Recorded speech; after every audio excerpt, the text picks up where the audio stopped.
Hi, I'm going to show you today how to create a Google Drive account or a Google account. First, you need to put in your first name and then your last name. It's pretty self-explanatory. Then you have to create a unique username. If you create one that isn't unique, they'll suggest new ones for you, but I have one that I know is unique.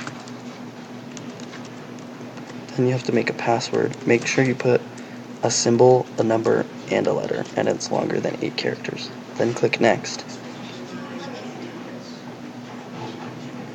Then you need to put in your phone number and recovery email address optionally, and your birthday.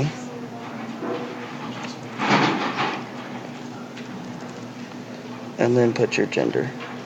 I'd rather not say. And then agree to the privacy terms. Click I agree, and you've got an account.